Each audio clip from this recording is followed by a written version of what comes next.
beloved souls.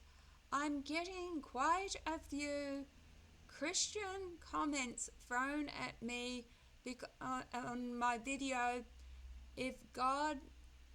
Why would a perfect God create evil?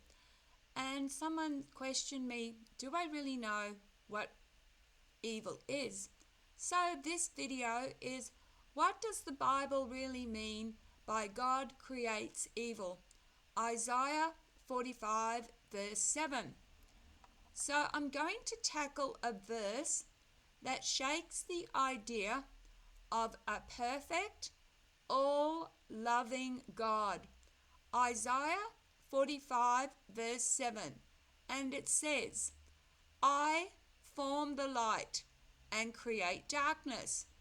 I make peace and create evil.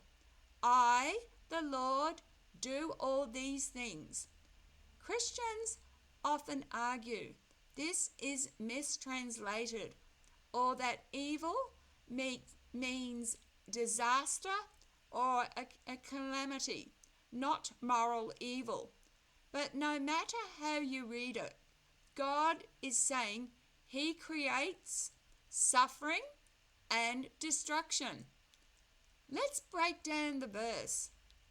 Some translations soften the word evil into disaster or calamity, but in Hebrew the word is ra, and I'm not going to pronounce it, ra, which often means bad, evil, or harmful.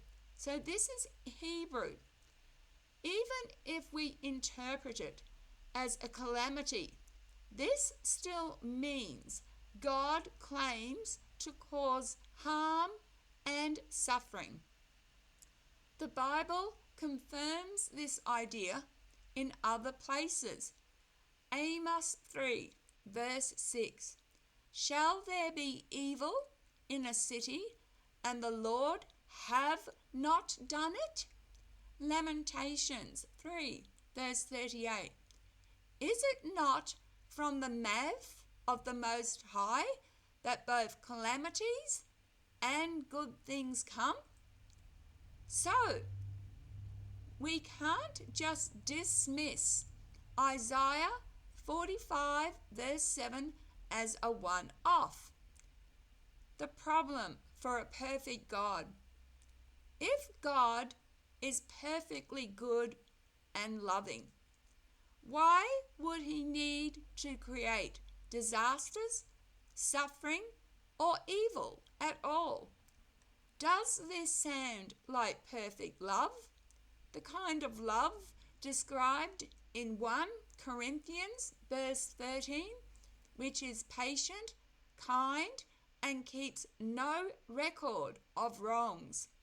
We are told God is perfect and unchanging, but these verses paint a picture of a deity who brings calamity and destruction. And if evil just means anything outside of Him, as some comments say, then why would an all-powerful God allow anything to exist outside of His nature in the first place? My perspective, as someone who was a Christian for over a decade, baptized, spirit-filled, and preaching, and who now holds a postgraduate certificate in world religions, I've wrestled with these contradictions. Though and through my psychic and channeling experiences, I found that the source of all things is pure love, not a being who creates evil or tests us through suffering.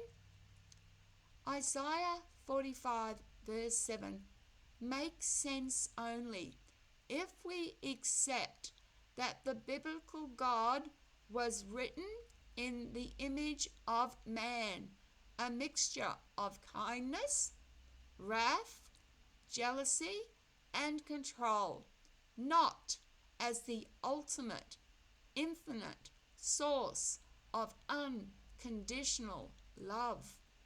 So what do you think? Does Isaiah 45 verse 7 describe a perfect God? Or does it challenge the very nature of the God we've been taught to worship? I'd love to hear and read your comments.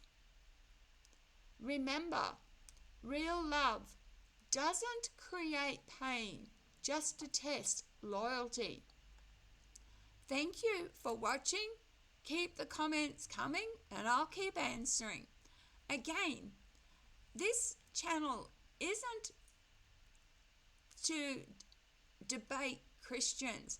I did a few videos about my experiences, about what I have learnt about Christianity, and I've put them there. If you search my channel, I have thousands of videos on lots of topics, even the Baha'i faith, which I also was part of once. Okay, take care of each other and yourselves. Love, light, and blessings.